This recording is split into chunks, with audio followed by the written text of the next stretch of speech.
I'm opening. We have an eye, sort of a nostril, 2 teeth. One of the teeth has a small cavity. Close call, folks, but I think we got here just in time. Presented by Maria Menounos and Kevin Undergaro. This is Anatomy of a Movie. In-depth discussions and breakdowns of various movie titles. And now that you've seen the movie, let the dissection begin. Well, hello everybody. Welcome to Anatomy of a Movie. This is Demetri Panos. Hello movie fans. Again, luckiest guy in the world I get sitting right next to me. Aw, thanks. This is Sara Stretton, guys. Yeah, I'm paired up with like all women recently, and it's awesome. Yeah. It's been great. We just did Alexander. Much different movie than what we have for you right now. And today we're going to be dissecting, talking about, judging The Judge. Starring Robert Downey Jr., Robert Duvall, a really great cast. So why don't we open up, Sarah? What'd you think of The Judge? All right, so I have to preface this with the fact that normally we have John Comfort with us, and I think I might need to start accepting his routine of going into movies, which is he just goes in without any knowledge at all. I don't think that's going to happen because I watch too many movies that have trailers and I like to watch them. But the point I'm saying that for is I thought I wasn't going to like this movie. Everyone was just talking about... Was it because of the trailers or... A little bit. I wasn't thrilled by the marketing. I also had friends who were just like, oh, that movie's not supposed to be very good. And everyone was just like, it's 2.5 hours. And like they say it as if it's like the end of the world, 2.5 hours. And so I went in like bracing myself to sit in this theater. And then I was really pleasantly surprised. About 20 minutes in, I was like, wait, I really like this movie. I think the acting was phenomenal. Yeah. My favorite part was I think that they had so many good relationships that, for better or for worse, I wanted to know more about. And that's bad because that it could have been longer. They could have given me more. It's good because they built up all the supporting characters enough that I wanted to learn more about them. I didn't feel like I did get to see their whole lives. Right. They were full people that were fully embraced. So acting amazing, some really good scenes, and just the different levels of chemistry between everyone was great. Yeah, I went into this movie a little bit differently than you did. I was somewhat sucked in by the marketing because, well, you have Robert Downey Jr., Robert Duvall, and the trailers, anyways, I felt showcased performance, and I'm like, it showcased performance and emotion, and I was like, oh, this could be really good. Because, well, number one, it's out of Robert Downey's, what we're used to seeing him in. His wheelhouse. And I don't want to say his wheelhouse because the guy has done so much. We're just associating him with what he's done recently, which is Iron Man, which is great. We love it. We've talked about him here. But he's done Chaplin. He's an Academy Award nominated actor, but it's good to see him get some breathing room. And when you put him up next to a great, like a Robert Duvall, you know, and I was like, okay, I'm in. And I had heard about the runtime and all, and I'll say this. I liked the movie, but I really liked it for performance. To me, it was another example of a movie where performance outshined what I thought was not such a good screenplay plotting. Or the story, the actual. Right. What I will also say about Robert Downey Jr. is that I am a fan of his. And I was a little bit nervous that because of the marketing that it was like, it was him trying to be like, see, I'm a good actor. I'm not just Iron Man, which can really blow up in people's faces because then they push too hard and they try to be too serious. Right. And they try to avoid the laughs and they try to avoid his normal kind of douchebag appeal of Iron Man. Right. And so I was a little worried that that's what was going to happen. Yeah. And it didn't. It worked to his favor. He did show everyone like he can handle the material, and he does it with such a range within this movie of being very affected by whoever he's with, about embracing the laughs, about having funny moments. And also one of my favorite character choices with him is there wasn't like you knew from the very beginning how sensitive he was to his father. Absolutely. So often we see in this character, they're hard brim. About halfway through, you realize why that really they're just a softie inside who wants affection. The fact they let us into that early, that it was something he never tried to mask. Right. He never tried to mask that what he wanted from his father was love. Nope. That was there from the very beginning. Absolutely. Through the end. I thought that was such a brilliant choice by whether it was Robert Downey Jr. or the director. Like, that's so different. Like, we're normally not allowed to see that much that early. Yeah, David Dobkin directing, of course, most known for comedies like The Wedding Crashers and such. You know, and again, for me, yeah, he was able to, for me, the way I looked at it is he had breathing room. He could play a range of emotions, and all of which I thought he really nailed. Same with Robert Duvall. But going back to Robert Downey Jr., I felt that, you know, there were hints of his snarkiness, like he is as Tony Stark. You know, he had the hints of that, but yet some of my favorite scenes were scenes with his daughter.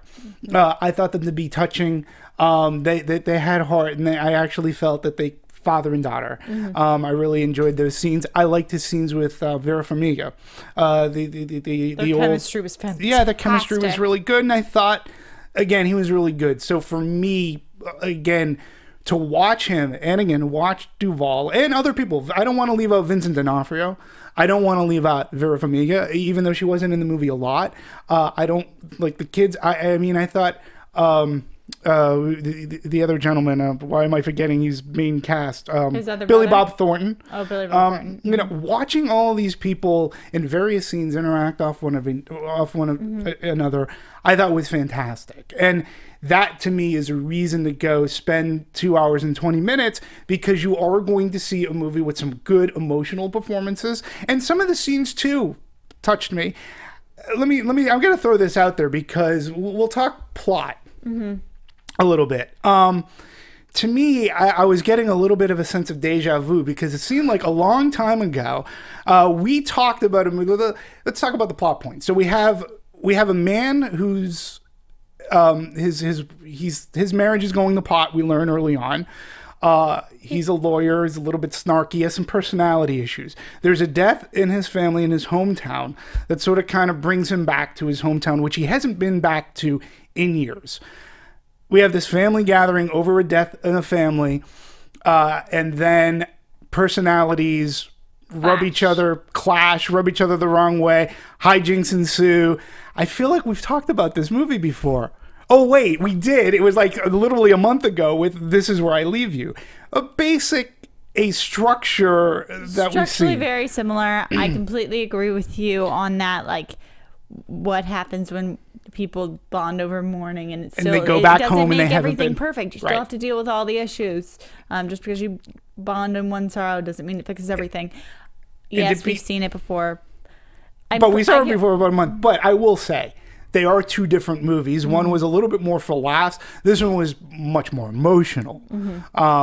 Way more emotional. And then we find out, then you have to throw in the layer of the judge, played by Robert Duvall, Joseph Palmer, and his relationship with his son, and how he is with, his relationship with the son, and him being a judge. And then he's brought up on trial for a murder. So there's a little bit John Grisham-ish.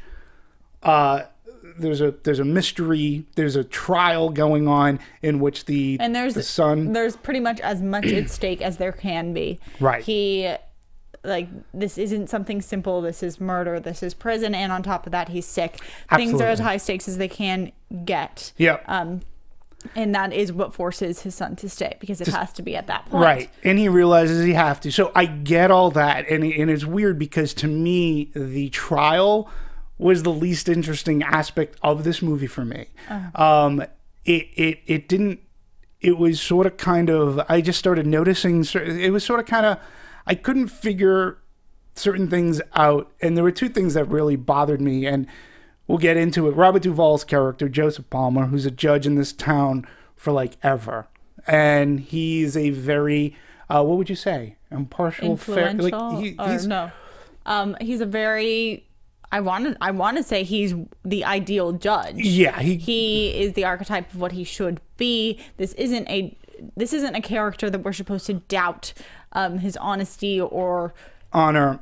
Yes, and he does what he's supposed to do. He always has, and it has influenced more of his family in a bad way than it ever influenced his career. Right, and steadfast in his ways. And then, you know, so this murder, you know, he's brought up because he may or may not have hit somebody on his bike, and we learn that the person that was killed in this accident is a former, way back when, was somebody who stood in front of him in a trial that he had made a bad decision on. Let's say I thought it was a really dynamic case in that, for me, how they set up all the story of what happened to him and how he did end up in this situation, to me, really makes sense, and it's something that is very plausible. It made sense to a point. For me. Okay. And that was, you know, throughout the entire movie. No, but then again, we learned too that he is sick. He's ill. He has cancer, prostate cancer, and they do talk about chemo brain, because he's undergoing chemo treatments and such. Which, okay, I've had some experience. I understand the chemo brain part of it, but here's the thing: it's not just. That character was so steadfast, and he remembered so many details that probably may have been forgotten. But the one detail he can't remember is whether or not he hit the bicyclist. Okay, and he was able to remember details from like a week ago. That sort of bothered me. See, this is where I'm going to play devil's advocate. Sure. Because I do know that it is very possible to lose touch of your memory. How they kind of softened that it wasn't just the hitting incident, for me, was that they also added the part about his bailiff, and that was something that was repeated and he couldn't get. Or I understand, and that's remembering the name of the bailiff. Yes, remembering the name of the bailiff. Or when they showed how he dropped the eggs, and I felt like that was spurred by a regaining of memory, and it was kind of mentioned. He was like, "It will all come back to me eventually. I just don't have it right now." So that, to me, kind of drew the focus off. It was his memory being affected. It was influencing his life. It was influencing long-term memory and short-term memory. And of course, the worst situation possible, it's like the one instance you can't actually get a grip on. But it does make sense, because another side effect of the chemotherapy is spouts of anger. So that he got he had a spot of anger, and he remembers his anger, and he remembers turning the car around, and he didn't remember. Well, he at the end, he more or less, without admitting it, he says, "Yes, I would have done that." Yes, he says that. So, you know, and that was another case in the point too, where they say, "Well, it takes 9 minutes," because he pulls out of the convenience store. He said he got to the mill, or he was driving to the mill. It was a stormy night. It was a dark and stormy night. And he turned the car around, and they were like, "Well, but it takes 9 minutes." And he was only going back 4 minutes. I'm like going, well, if he's lived there, that's not going to be an issue to me, because he would know that creek, and he turned around. But it's court, and those things do get calculated so much. Like, to me, that was all very realistic. Timestamps and how they make these timelines that was spot on for how they do but then Robert Downey Jr. I mean, but the comeback to that would be, he's lived here all his life. We've had these storms before. Him changing at 4 minutes instead of going all the way down to 9 minutes, that doesn't make sense. It's irrelevant to the case.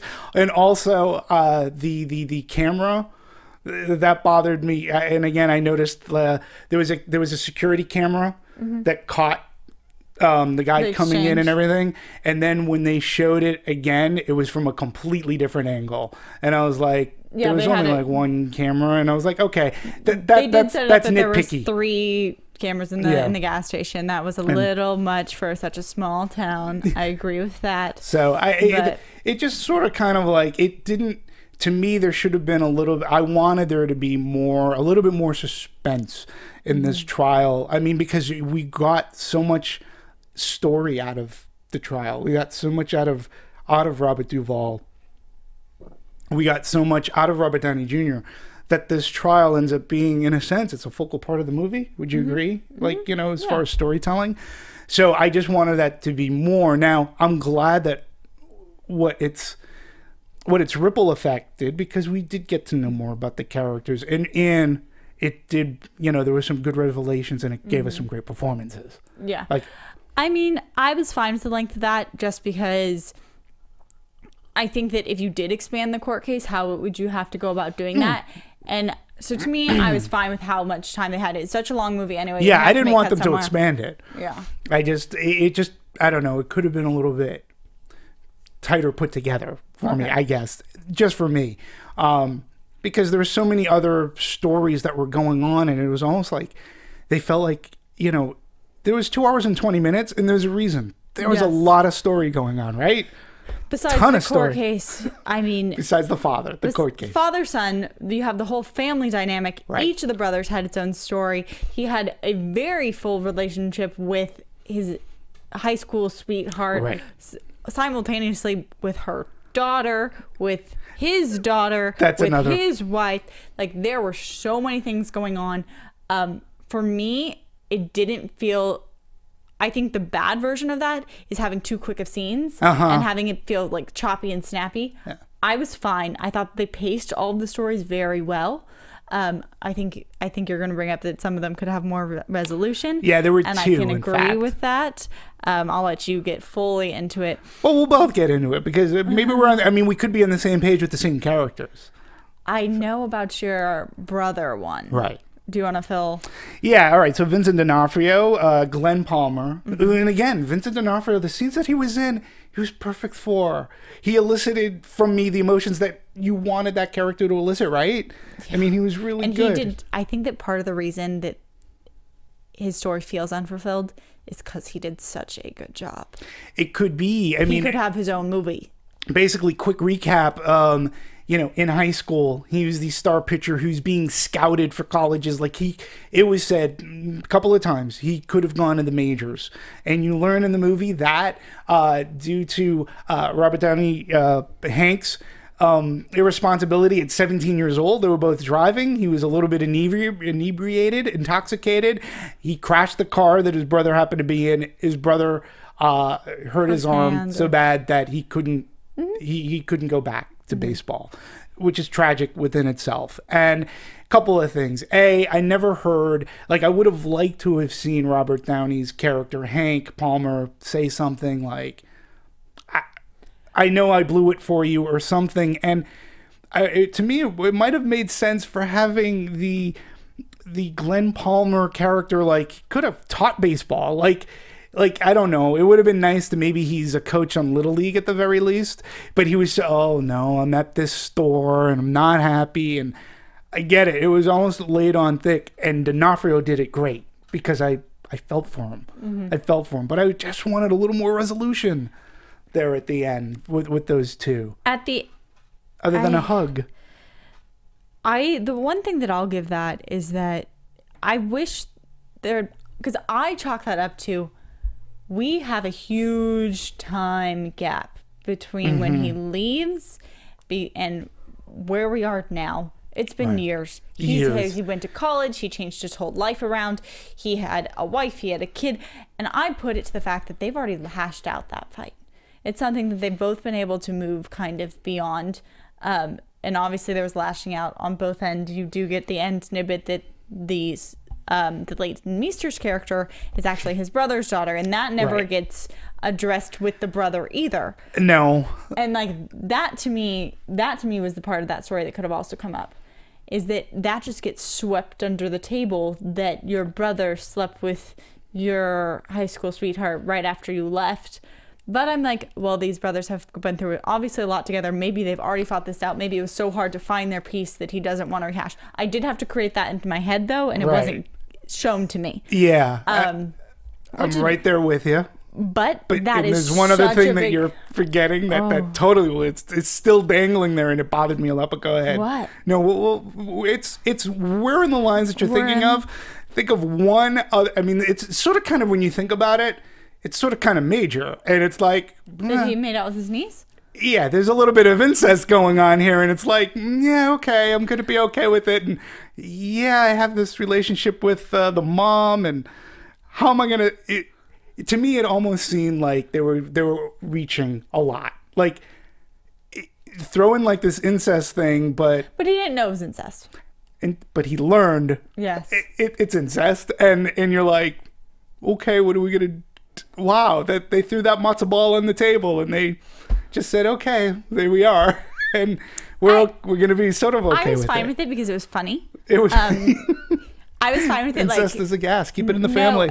Like when she gets in, when he pulls out of hooking up with her, and she walks out of the room, and then he goes, and I made out with your daughter. I thought it was hilarious. It's almost like I'm Batman. Yeah. They couldn't quite address it. So that to me was how it was kind of left on the table. It was like this very big elephant that you don't know is in the room.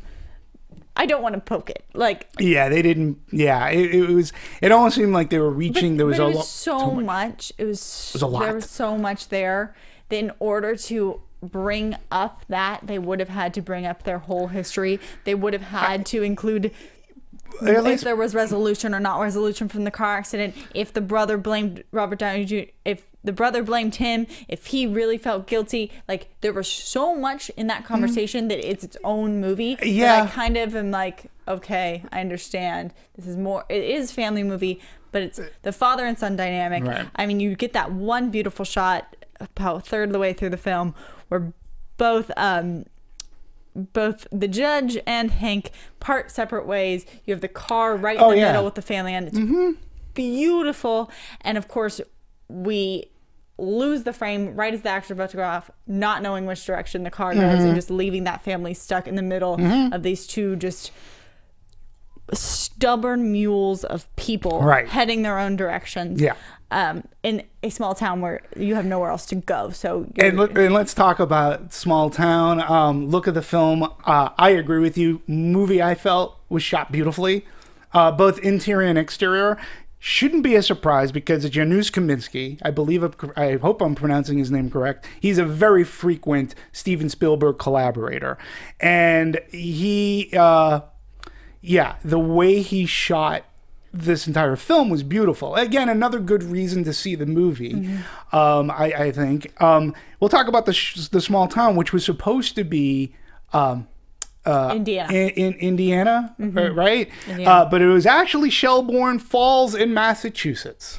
Everything comes back to Massachusetts and or Star Trek. But in any case, yes, it was filmed in this very small town in Massachusetts. And Dobkins, he's saying, this town personified like Norman Rockwell for me. I wanted that kind of thing. And the waterfalls were beautiful. Like, I would have breakfast at that cafe with the waterfalls on the outside. And again, the way that it was filmed. I would stay there for a week. Yeah, I would. Yeah, I would love to go to a place like that. It really, truly is beautiful. And it gave that nice Rockwellish kind of small town appeal and feel that, makes you feel at home. But then again, the undercurrent of things aren't always great. I love that they did give it that beautiful, especially exterior shot feel. We're talking about, and it was in scope too. Yeah, we're talking about all the outdoor shots. It was lovely. It was a town that you didn't pity people for staying there. No, you didn't. So many small town movies make you do. It's like, you're like, why isn't everyone leaving? Why didn't everyone get out? Like, this town portrayed why people stay, right? Like, why you felt at home, why you loved it, why you saw the beauty. So I really like that with all their external shots. And then internally, and they utilize a lot in the marketing as well, like the browns and the grays and the color of the courtroom. It was very fall. It was fall, and it was dark, and you kind of just felt like there was this pressure on it, versus so often where you can go the opposite, and it's like that very like minimal, stark, everyone feels so distant from each other courtroom. Like, it's everyone has power in the room where they speak, and it's just like the little specks around. Versus this one, they all felt like they were so close together that when the witness was on the stand, when the judge was there, when you had all the lawyers, it felt compact. Yeah, it felt absolutely. The pressure of the situation instead of very stark and like no. And again, I to cinematographer, I mean, it looked beautiful. And you do bring up a good point regarding small town too, because I think we've gotten a recent flux of small town kind of movies. Nebraska comes to mind.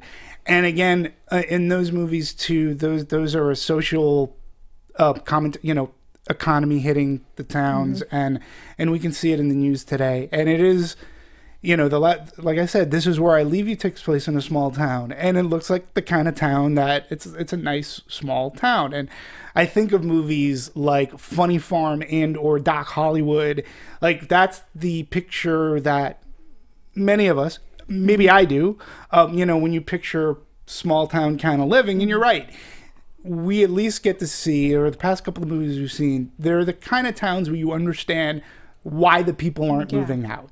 It's like you don't have every door creaking, something's not falling apart. Right. Like, no, this is a peaceful place where they have beautiful things, where people have been able to create their own lives and illustrious careers even in their small towns. And they've been able to make things of themselves even in these little places.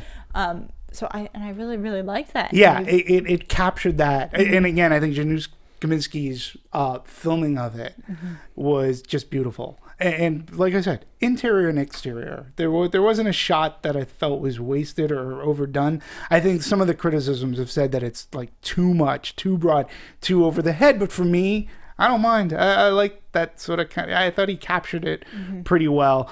And I think the town was very much a character in this movie too. Because it housed all of these, things aren't perfect in this small town, but we all still kind of get along, and we're going to resolve our issues, and we enjoy being here. And hey, let's face it, the little girl, Robert Downey Jr.'s daughter, when she comes to stay with him for a while, and again, very touching, heartfelt moments. And when he's bringing her back, she's like, best vacation ever, best vacation ever. And it was nice. She had a great time in this small town too. So I think anybody could have a good summer and or fall there. Adorable. Yeah, she was really, really good. Well, I guess we can further talk about... I wanted to bring up a little bit. We talked about the amazing acting in this. Absolutely. And we talked about how every character was well built. But there also has to be credit to the casting, and to how this was cast, and how these actors went into this work, into these roles. I know the director had mentioned he is a director that believes that, not all directors believe, that there's one person right for every role. Right. I don't even know if I'm on that page, but it's something he believes in. And I think, to his point, this movie was cast perfectly for me. And absolutely amazing. He had Robert Downey Jr. in mind from the very beginning. Right. He always knew that this was a role for him. But originally they had talked about having Jack Nicholson in the role of the judge. I love Jack Nicholson, but I think that, what it seems is he was more of the second runner-up for this. I think they ended up with the absolute right person. We can get more into that, but he was a great fit. All the brothers were a great fit. But from the very top to the very bottom, I'm talking about to the CP, to all of the officers. I just thought this was amazingly well cast. Oh, yeah. And This Is Where I Leave You also had Dax Shepard in it. We see Dax Shepard again. He was good. And you're saying something, too, that I think that's worth mentioning in the making of this movie. Dobkins, as I said earlier, this isn't the type of movie that's in his wheelhouse. He was a comedy guy. And you might know him from Wedding Crashers. Yeah, you might have seen that movie. He talks about the change up, which actually sort of kind of goes into a couple of things, because we talk about marketing a movie. And, but Dobkins, number one, reading about him, still to this day, one of his favorite movies that he's done was Clay Pigeons, which starred Matthew Vaughn. So you can sort of see, okay, that's how they met. That's how he can get on Wedding Crashers. Great film. But Dobkins is self-admittedly says, I don't have a funny bone. Like, that's not the kind of movie I really wanted to get into. But it fit, and I was getting work, and hey, why not? He said the change up for him sort of kind of changed things for him. And so when this came along, this movie, The Judge, was the type of movie that he wanted to make these family dramas. And which I find very, which it's the irony of Hollywood. You do one thing good, and everybody says, well, that's the only thing you're going to be good at. I had no problem with his direction in this movie. In fact, I think he did really well. But it's funny how like this all came about, and then like getting Robert Downey Jr. and his wife, and this being Team Downey's first produced picture. So first feature, yeah. First feature together as a production company. As a production, yeah. First as a production company, yeah. And to me too. So that means right off the bat, Robert Downey Jr. It's his baby. Mm-hmm. Dobkins wants to do his best for his new boss, and who's going to star in the movie. Duvall apparently passed. Like, he didn't want to be. One of the reasons he passed was because of a very memorable scene for me, and I think for a lot of people, the bathroom scene. Yeah. He read the script and was kind of like, I don't know if I can do that. No, I'm good. Didn't appeal to me. And yeah, and it was David Dobkin. I was actually really surprised that he passed in that, just because that's something you don't hear a lot about. You hear a lot of people passing because they're either busy or they don't buy the character. Or they have, but just point out kind of a specific scene and be like, this is why I don't want to do it, especially from an actor who is so well respected and doesn't seem to have a lot of like, I won't do this because it's too productive, or this because it's too scary. Like, he is a actor who loves his craft. Yep. And so you don't hear I feel like it's just very rare for an actor to be like, nope, I almost didn't choose this script because of this scene and the nature of this scene. Yeah. And then that being said, I think that they shot that scene very well. Yeah, it was it's a powerful scene that, again, I think works because of the performance. I mean, there was a shock value. There was like, the duty in the pants, we'll say, which is like, you're like, holy shit, but figuratively, I mean, and you just go, the reason why what cements this scene is their performances between father and son, Robert Downey Jr. and Robert Duvall. Performances, yes. Performances, because there was no... Didn't disrespect. From Duvall, there wasn't... Yeah, he was just there. You didn't see him being self-conscious. Oh, yeah. And Robert Downey Jr. for just giving so much and not being self-conscious. Absolutely. But then also a little bit on direction, because it wasn't like close-up focused. We weren't getting it wasn't about their reactions to this. This wasn't a scene about, oh, how is this making this person feel? Are they feel awkward? Do they feel ashamed?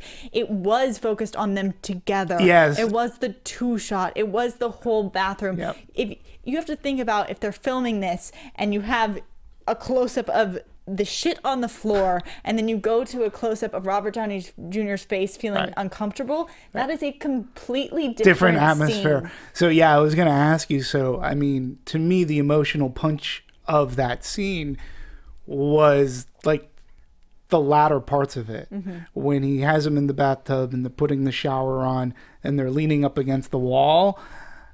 Yeah, the two-shot that he filmed, that David Dobkins filmed, and the way that it was performed, that was the emotional punch of the scene.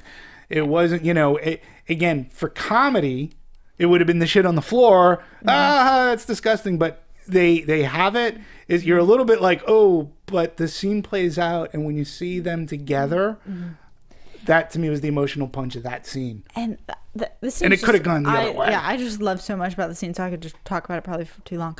And I'm sorry if I am. But then to add in also the knock-knock jokes, to go and bring the daughter in, which at first I was like, oh, what are they bringing the daughter into this to make comedy? But they didn't really switch it to full comedy. It switched to like, you got a bond between them where they're coming up with an alibi as to why she can't come in the bathroom, about how it was off of each other, of like there's stuff on the floor and the dad's like feeding him like what to say. It was just a really good moment, and there was an innocence to it as well, and it was just like, and it was sentimental. There are certain points when you kind of forget about all the hostility toward each other. You're kind of forgetting about shame, and you're just dealing with answering those questions. Again, I go, that's one of the things that makes the movie worthwhile. Now, again, that scene, like, and you're right, Duvall turns the script down. Scene didn't appeal to him. David Dobkin and Duvall's wife said, you got to do this movie. And then, once I decided to do it, and, he goes, you do it. And David Dobkin said this great compliment to Mr. Duvall, in which he said, once he committed, he was all in, like 100%. And we did not talk about that scene. We just did it like any good scene. You kind of just do it, let it find its own rhythm and identity, which it does. And I always try to find a bit of humor to offset it. So everything that you were just saying, and either vulnerability or humor is very important in movies. And I think they offset serious scenes, and you have to. You can't, even like a movie, even the most heaviest movie, something breaks a little bit of tension. And it doesn't have to be a slapstick comedy note. It's just people generally want to break tension. You have to. You have to take a breath. I feel like it's in comedy where people want to live in the awkwardness. But in a drama, things are normally bad enough. Right. You don't want to stay there. Right. Like, people themselves want out of the... they might something stupid. It might end up offending it more or making it worse, but they try. They don't. And to bring up this point for David Dobkin to say this too, some of his inspiration for this movie were these two movies, Kramer versus Kramer and Ordinary People. Let me tell you, folks, if you haven't seen them, they are knee slappers. Again, from the guy who doesn't have a funny bone in his body. Like, these movies, they're heavy movies. They deal with heavy divorce, suicide, and the psychological effects and how it can tear down a family, Ordinary People. So, but even in those movies, there is a little bit of heart there, and there is a little bit of, like, I'm not saying they're comedies, but there's something to break the tension a little bit in both those movies. And it's really funny when I was reading that those two movies were movies that he said I grew up on, and those are the kind of movies that I wanted to make. This is as close. I don't think it's as good as, but I see, now I understand his influence and how he put all of that into The Judge, because it is there, especially when you're looking at those movies. So I think he did a really great job at that. When we talk about Downey and Jr., there was one thing I thought that was really cool. Did you know that the both of them actually did a 90-minute improv together, sort of in character, but not? And this was like almost like a rehearsal for David Dobkin, and they just did a 90-minute scene together. And I do quote, in character, but they just wanted to see how they would work off one another. When they were done, David Dobkin says, okay, next up, let's go to set, because we don't have to do anymore. I hadn't heard that story. Yeah. I think that's a wonderful acting exercise. Yeah. I think that can give you so much, because then you actually have to live in the thoughts of your somewhat character. If you're actually searching for your words and your sentences coming from thought, I'm sure you learn a lot about what they're thinking and how to fill in any gaps of where you're not given dialogue by giving an exercise like that. I think that's a brilliant move. I'm also, that makes sense to me, because I know from Robert Downey Jr.'s perspective, Robert Duvall doesn't really like to have a lot of the actor talk. He does like to run the scene, to improv off of each other, to let it flow and find its way. From what Robert Downey Jr. said in an interview, so not Robert Duvall's perspective, but from Robert Downey Jr.'s, he said that Duvall doesn't like to just sit there and discuss, which some actors do. Some actors want to take things and go and dissect the beats and the breath and the pauses and which way you're gonna look and the tone. They want to rehearse it 50 times to get a rhythm. And Robert Downey Jr. was fine with letting Duvall go by his method, and he bounced off it and he just played with it. I'm not even sure if that's how he normally works or how he normally works, but he was willing to kind of he said he had trust in Duvall. He respected him, and he said that's the foundation of a good movie, and be able to have chemistry is respect. And so he kind of just fit into that mold, which is something you have to be like, wow, good job. I agree, and I think it was reciprocated. I think that Duvall, at the end of the day, and listening to him do interviews too, he found a great respect for his producer, his boss, and his co-actor. There was another sort of kind of cool thing that I learned, and it was from a Howard Stern interview. Howard Stern had Robert Downey in this past week, and amazing interview. Gets to talk to him for about an hour and a half. But one thing, they talked about preparing for the role, and one of the things that Downey said, he's like, and I'm paraphrasing, he said something, well, now I try not, he goes, I don't really prepare all that much. And Howard was like, really, for those scenes? Like, how do you go in? He goes, well, I read the script. He goes, sometimes, he admitted, he said, sometimes I have an earpiece.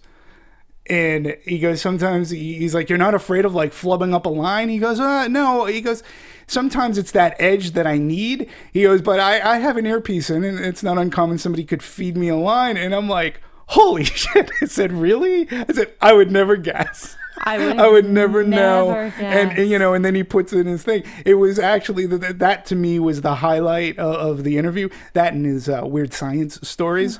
We'll save that for when we do weird science as a throwback. But he is, to me, Robert Downey Jr. Is another actor that I think. I talked about this like Jen Gardner when we talked about Alexander in The Wicked Bad Day. Jennifer Gardner, who grew on me. Yeah. Robert Downey Jr. Again, early on, I never really liked him all that much as I love Weird Science. But he was in a couple of stinky movies, and you always heard about his attitude and doing all this stuff. And I guess I never really respected him. And it wasn't until later on, and then learning about his struggles and what he overcame, and then watching him act in other movies, seeing him in Chaplin and more dramatic roles, and then just coming into himself and being able to be self-retrospective. And look at himself and being able to become a better person and working off of whatever weaknesses. And, even before Iron Man, and I thought Iron Man 2, whether that movie lived or failed, could be by the actor that portrayed Iron Man, and he was so good in it. But you got to give the man props. I do. Yeah. He's garnered my respect in such an immense way, because I think now he turns back and he wants to do good by people, and he wants to do good for people, and he loves his audience. He even said he loves doing promotion. He goes, this is one of my favorite things. He goes, I got a movie. And of course, he's the producer, but not so many people like, Bruckheimer will go out and stump for a movie and such. But it's like, you wonder though, if part of that comes from, because I thought about this a little bit. Yeah. He has had such an amazing turnaround in his life. And I'm sure that maybe, even if he doesn't prepare all that much, I'm sure that comes into effect maybe in some way for movies like this, where you do have characters who have had their own struggles. But I wonder if that also even like relates how he talks to press, because I'm sure if you've been slandered by the press for years, when people are saying nice things to you and actually want to know what you think and aren't just making up opinions about you, I'm sure it's a lot better. Yeah, no, I agree. But it's great that he's found all that positivity happily in it. And he's happily married, apparently so, and they're about to have a child. And they're making great projects. And they're making, and they're off to a really good start in this movie. Let's talk about a really good start, and I want to get back to Vera Farmiga because she has a funny story. I'll just say it now, about kissing Robert Downey Jr. while her co-boss was on set. And she was like, yeah, it's sort of kind of awkward. She's like, Sorry. The wife is on set. And I had to get into this kissing scene, and I had to sit on his leg. So the Judge opens October. It opened on October 10th, released by Warner Brothers. Now its production budget, I was surprised to learn $50 million, about $50 million.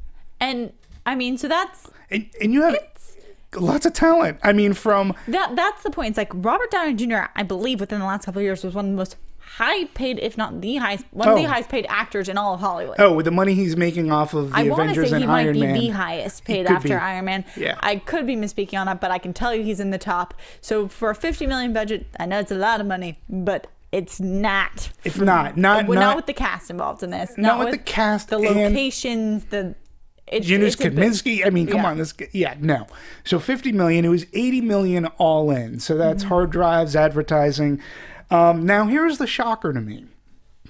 Going into this movie, I really felt that the marketing was going to pull in that older audience somewhat, and I thought it was going to do better than it did. It opened up at number 5 opening weekend, and I was a little bit, like I said, I was a little bit shocked, and I think it was something that you said right off the top, where you said, well, 2 hours and 20 minutes or 40 minutes, it's a long movie. I I was bracing You're carving myself. out 3 hours of your day to see this. When you throw in trailers, yeah, absolutely. So it made its opening weekend gross was 13 mil, 13.1. You know, it's not setting off any box office records. Its total gross to date is around 18. Worldwide, it's about 20. Now, here's the interesting thing. Rotten Tomatoes got at least that last check, 47%. Which is low, in my opinion. Low. And I think that it was rated too harshly. Yeah, it was low. I think it's almost about 50-50 if you want to give it if you want to round it up. Now, but it got an A- in Cinema Score. One thing that I've been reading a lot about this movie is that audiences are really loving this movie. Like, but I'm gonna sort of kind of they're not the critics. They are. I think they're pretty much your average. I'm gonna say it is your average novice moviegoer. They don't see as many movies as you or I go to see. So I think it's a crowd pleaser. I think that the older audience that sees this movie, I think they're going to get emotionally involved and attached. An A- means that the audience is really liking it. Robert Downey Jr. has been doing something really, I think it's wicked cool, on Twitter. He's asked people to tweet him what they thought about the movie and, you know, if it affected whatever, and then he retweets it out. So he's been constantly, or somebody's been retweeting these things. That's awesome. I'll give him the benefit of the doubt. And there has been one constant in reading a lot of them. I took my dad to this movie, or I called my dad after I saw this movie, or this, and this is something that I could relate to. I could talk to my mom. I could recommend this movie to my mom. And my mom isn't an avid moviegoer. She goes to maybe 2 to 3 movies a year. Oh wow, maybe. that's shocking. No, maybe. And to be your mom, I'm a little shocked. She doesn't go. She doesn't go. You know, this little Greek woman. She'll go, but she'll always go. I'll tell her I went to the movies. What did you see? And it's always like, well, is it nice? The movie for her has to be nice. That's it. And there aren't that many. I can't go. No, you're not gonna like Gone Girl. Gone Girl's not a nice movie. The 100-foot Judge, journey. right? 100-foot journey. But The Judge, I could say, Mom, go see The Judge. You will like this movie. Like, you will get emotion. You will come out and you'll like it. It's for a rated R movie, and it's rated R for language and whatnot. And I'm glad they didn't shy away from that. Mom will think it's like a nice movie. She'll get emotionally involved, I think. I agree. I think that this is a very crowd-pleasing movie. I think that it's interesting, being that they put $50 million into it. We talked about how it's not a lot for the actors. And they're not getting the return really in the box office. But normally what I feel that studios want, if they're not going to get the money, it's because they want the acclaim. And this movie was targeted for Oscars, for whatnot. Right. What I think is the good point is that this is, I forget the official production name, but the Downey's production. Team Downey. Team Downey. I think this is really good for their first feature. I think it represents them well. I think it's going to serve them well in getting more projects and getting people involved. I think for them it was a very smart business decision. I think for Robert Downey Jr. it was great for his career. I don't think it hurt anyone in the acting scheme. I don't think it hurt anyone in how it looks. Like, it is a good thing to put on your resume because it is a pretty well made, well acted film. Yeah, and I couldn't agree with you. I mean, I couldn't agree with you more because, again, we talked about this too. You know, and I have to throw a little bit of kudos out to Warner Brothers. You know, they're going through some turmoil now. It's a big deal was announced this week that Warner Brothers is going to let go of a ton of people. They haven't had the best summer going. But I'm going to say this. Last year I said it about them. They know how to market a movie last year. You know, they had Gravity. It's tough to come off the year that they had last year. It's tough to replicate that. But going into this, they have been releasing movies that Hollywood has sort of kind of been shying away from. We talked about it because they were also the same studio, I'm pretty sure, that did This Is Where I Leave You. And we talked about how Hollywood's not making these kind of movies. They're also not making these kind of heavy family dramas anymore that were very relevant and were popular, say, in the 70s and the 80s. People went to these kind of movies a lot. And so I say kudos to them because they're thinking above and beyond the franchise picture, which they have. But, I like the fact that somebody out there is trying to release, or at least giving the shot. You got to take chances in this town. And again, I do think that 13, I was surprised. And honestly, I thought it was think it's do good more. for your actors. Absolutely. I think that actors need those. They need those movies that are, because a lot of actors will tell you they do get into it because they want to make a difference with the story and impact. And yes, you can learn so much from a franchise Marvel movie, and I love watching them. Same here. But that's tiring and exhausting. And if you're an actor and you're looking to really get into a story, not that you're not getting into those, but you want other ranges of material. You do. So you need them out there. Absolutely. And you need movies like this. I agree. So on that, I think that it's going to be good for all of their careers. I don't know about if they're really going to get the attention I don't know. I mean, from say the Oscars. Or the only thing that I can look at is performance by either one. Like it wouldn't, I mean, Duvall, for I don't know whether he goes under Best Supporting or Best Actor, either one of them potentially. But like you said, and I think I said earlier, I think what this gives for Robert Downey Jr., it gives him breathing room. It says, okay, I could take a break from Iron Man, a much deserved break, and I want to do this. And this is going to be my first project, and it's a project where I can stretch out my claws and just I can act and honestly, it's a great example in the future for anything he wants to do.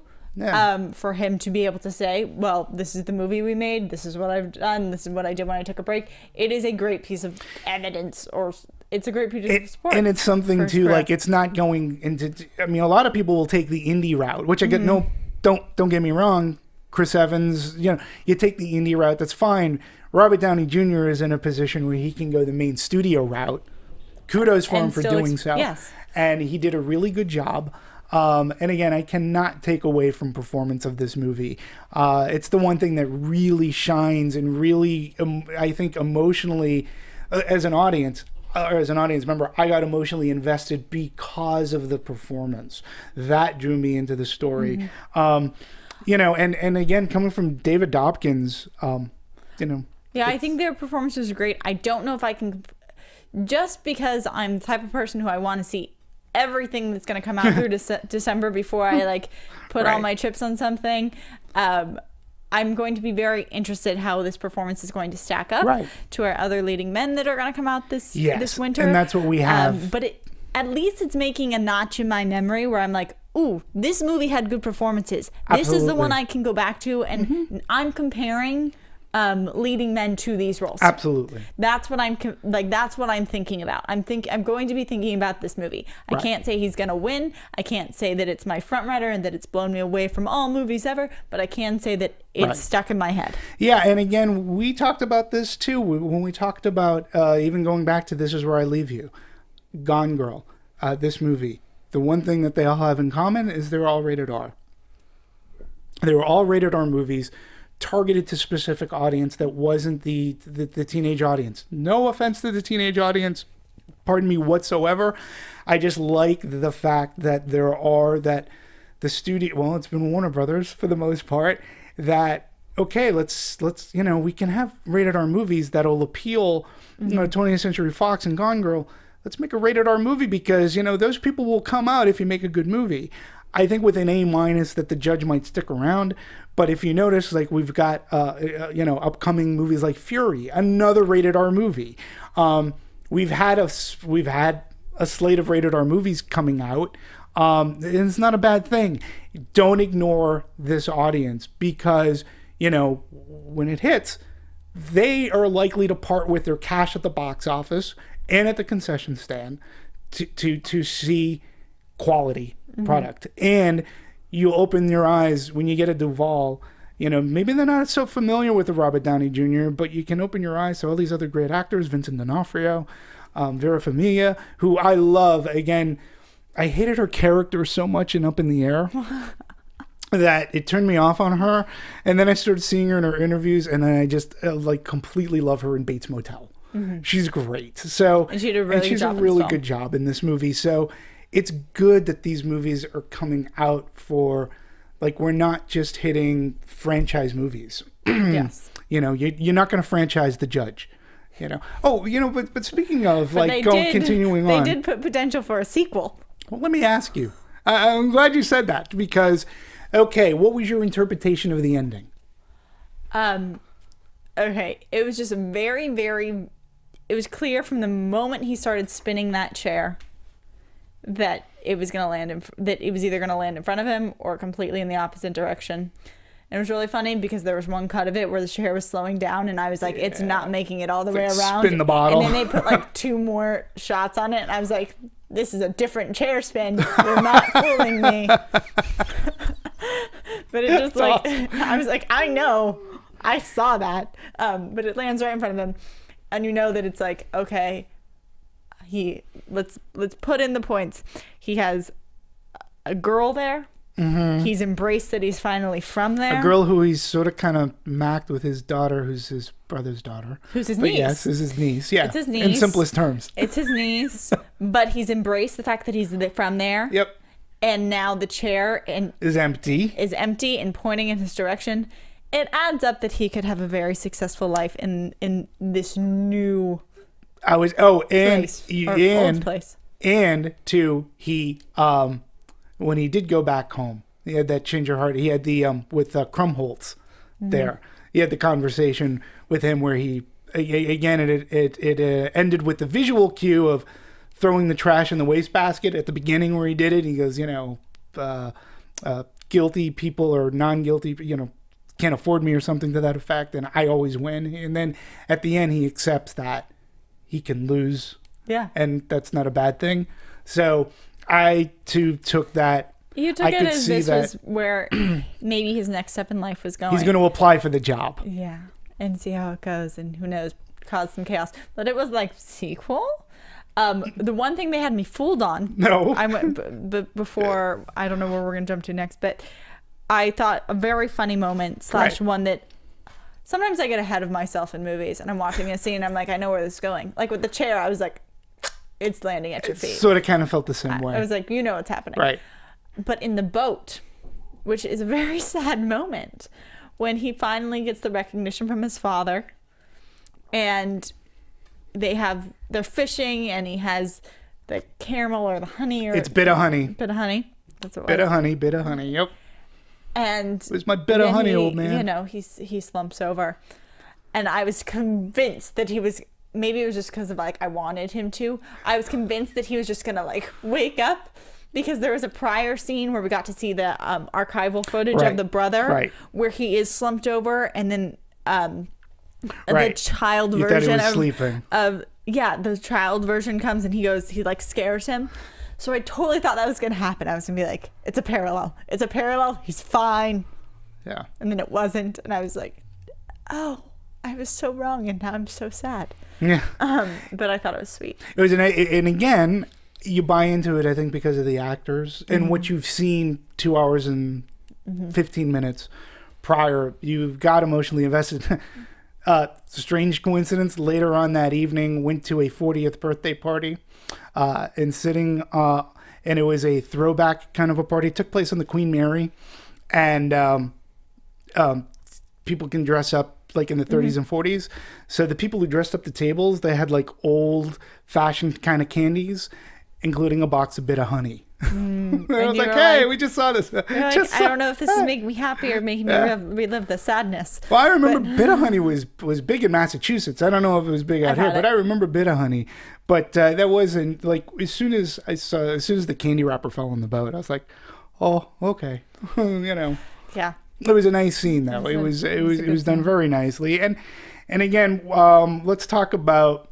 I want to talk a little bit too about David Dobkin because again, this is the kind of movie he's always wanted to do. He comes from comedy, and I had mentioned that The Change Up was the movie for him that he was like, that just said, okay, I got to go do what I want to do. And it wasn't that he had a miserable time on The Change Up, but he did mention, I mean, the movie, he directed the movie that he was initially told to make, and then he goes on, and it's a great story about how he said, Universal,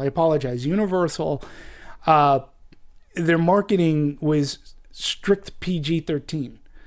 And he had made a rated R movie. Not that he cut the movie to make it PG-13. It went out rated R.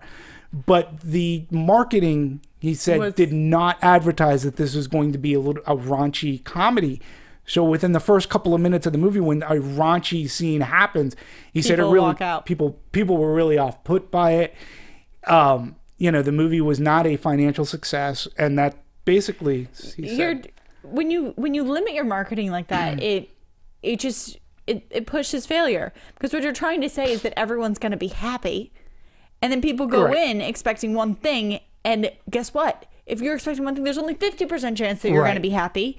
And the people who are really upset, and the people are some of the people who are most vocal about how they feel. So you're just putting yourself up for disaster by being like, this is going to appeal to everyone, when you know it's not. When the movie is very directed and you're trying to make it sound general. Yeah, and it's almost like a bait and switch. Exactly. And then people are going to be mad. Absolutely. And then no one's going to come because they're going to see the reviews and they're not going to show up. Yeah, no, agreed. And but for us and the judge, I get, you know, I mean, at least for him, he was like, at that point, I just thought high point comedy, just something I wanted to stay away from. And he's also thankful too, because now at least he got different questions.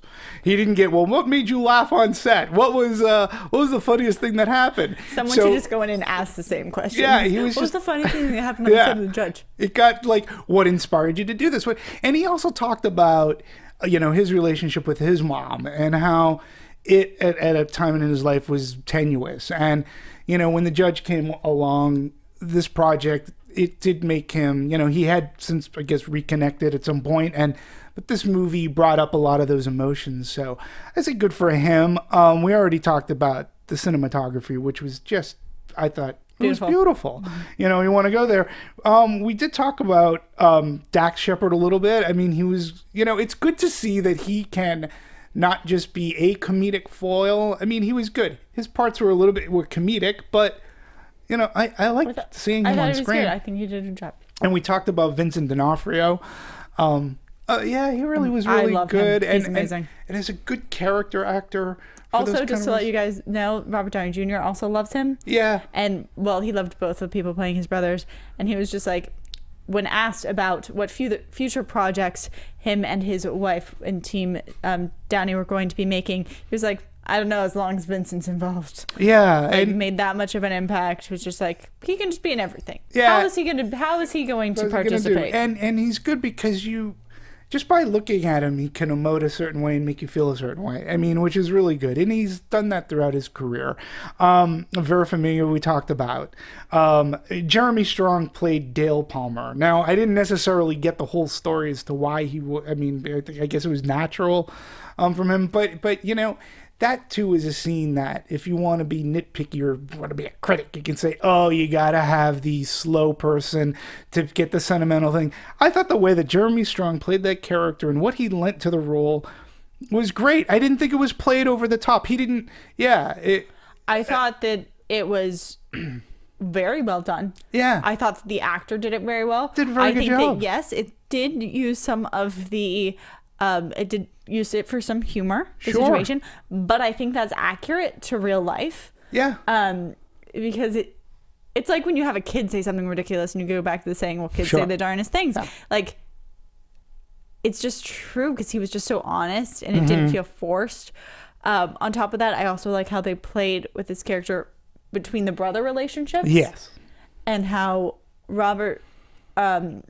Hank was very sympathetic and very caring about his brother, and also that related to how he was caring about his daughter. And you did see that this hard-ass lawyer did have a heart, and that it was Glenn who would get fed up, and that to me is accurate because he is there. He has been there for years. I'm the older brother. Stop patting me in the back. Like, that was a really great scene. Yeah, and there's so much where it's like, no, this feels very truthful to me. I don't think that they're not. It was believable. It was believable and it was realistic, and I didn't feel like it was put there because it had to be there. It was just part of their lives. Yeah. Yeah, and we have to throw out there because we know that she has her fans. Leighton Meester was in the movie for about 10 minutes. You know, a comic role. She was fine. Almost anybody could have been in that role, but it ends up being a pivotal role. You know, as to the outcome. You know, all in all, even Ken Howard, who played the judge. You know, all in all, you know, Team Downey did put together a good crew of people to work on their first production. And you know, high marks go again for look of the film, the editing. The length. It was long. It was a very long movie. It's a long movie. You sort of kind of feel it. The last third's a little long. You sort of kind of feel it. I don't know. Not horribly though. No, but there's just a lot of story. There was just a lot of story. Maybe something could have been cut out here or there. I don't know. It is a long movie. The only way to cut this, I think, anymore was to drop a full storyline. You would have had to drop a full plot point. Yeah. Like you would have to completely eliminated Leighton Meester's character, for instance, right, or CP's character, or like it wasn't, I don't think, based on like you need to trim scenes. Right. It wasn't in the shot was too long, the pacing was off. It wasn't that. It was just that there was so much story to make this any shorter. Some chunk had to be removed. Yeah, and I liked all the chunks, so it's good. I couldn't agree with. I mean, I'm just saying that for me, it sort of kind of felt it was starting to almost wear out its welcome. Yeah. And now, you know, from the editorial department, you know, this Mark Lavolsi, you know, who'd worked on movies like Almost Famous, Devil Wears Prada, Meet Joe Black, another very long, that's a long movie. But he did do Wedding Crashers, so he knows how to he knows how to cut a movie. You know, I thought he did it. Listen, given the material that they all had, trying to put into a story, and again, this isn't the kind of movie we get every day. Mm-hmm. You know, I think that they did a pretty decent job. Now, as far as the screenplay goes, you know, we have this Nick Schneck. I can't pronounce his Schneck. Yeah, I don't know him. Who was a writer in Gran Torino, which again, a very character-driven movie. Also very interesting working in... That's a very interesting place to be. Looking at Gran Torino, looking at this film where there's higher-ups involved in both in front of the camera and behind the camera. Yeah. So when you look at... and who you assume have very strong opinions. Yeah. Yeah, absolutely. Clint Eastwood, front of the camera and directing. Robert Downey Jr. executive producing and starring. Like... To then be, you know, adding in for that, you have to be very kind of flexible with who they are, get to know them very well. Yeah, absolutely. I'm sure they have their opinions. Yeah, and knowing that he wrote Gran Torino, which is a very character-driven, I will say is a lot more economical. It was a little bit of a shorter movie than this movie.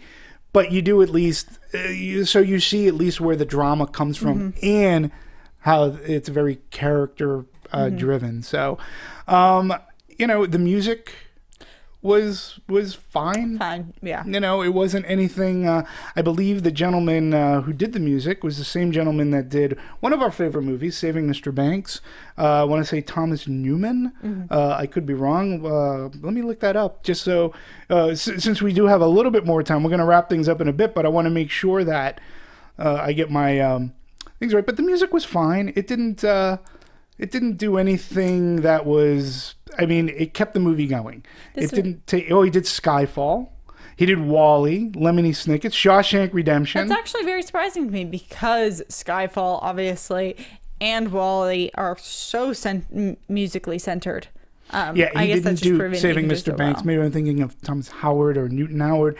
But, yeah, I mean, doing Skyfall, doing Shawshank Redemption as the composer, so he knows these kind of dramatic movies. He also did Lemony Snicket's. And again, one of my favorite, he was in the music department, WALL-E. I love WALL-E as well. So Thomas Newman is really good. So again, all of the tech specs in this film were great. Team building, A+.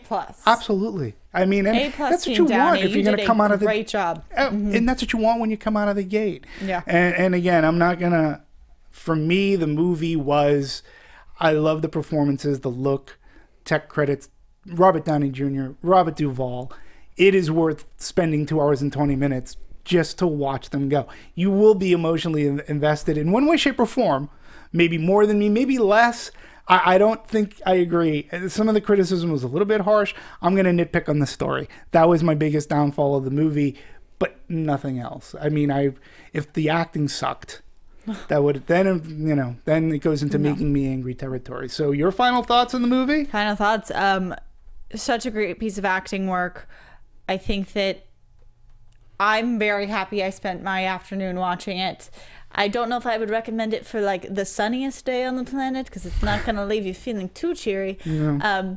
But if you just want a movie to just like get invested in and really just sit back and you're there to watch and think about afterwards, like you will be affected by it, go watch it. Did you, did you see it with your parents? If not, did you recommend it to your parents? I did not see it with my parents. I would recommend it to my mother. My mom might take it the wrong way and be like, are you saying that we have a problem? And I'd be like, no, I just want you to see a movie. That's not good. I'd be like, go see this movie. It's about a tumultuous parent relationship. She'd be like, what? No. Yeah. But I totally would have her see it. I'd actually recommend it more to my stepdad. I think that it's more up his alley. Yeah, I mean, and as I said, I'd recommend, if she's looking for a nice movie, I'd say, well, the movie out right now, The Judge. Go see The Judge. It's safe for you. You'll get into it. So, and I've recommended the movie, and we've talked about it here with other people, and I've said the same thing. Yeah. and you out there, our audience, you tell us, what did you think of The Judge? Are we overly judgmental, or are we just mental? You please let us know. Don't give them that option. That's all they're gonna write. You know what? If I didn't say it, one of them would. True. So there we go. Where can we find you, Miss Sarah Stretton? You can find me here at Anatomy of a Movie. You can also find me on Schmoes. Guys, look us up. Also on ABTV. I'm just all over the podcasting world, but not on Twitter. Sorry. You can find me here at Anatomy of a Movie and at DMovies1701. Wanted to thank you so much for listening, watching us. We love this. We love talking about movies. Hopefully you do too, and that's why you tune in. We've hit over 1,000 subscribers on YouTube, which is awesome. So thank you very much. It's all because of you. Till next time, see ya.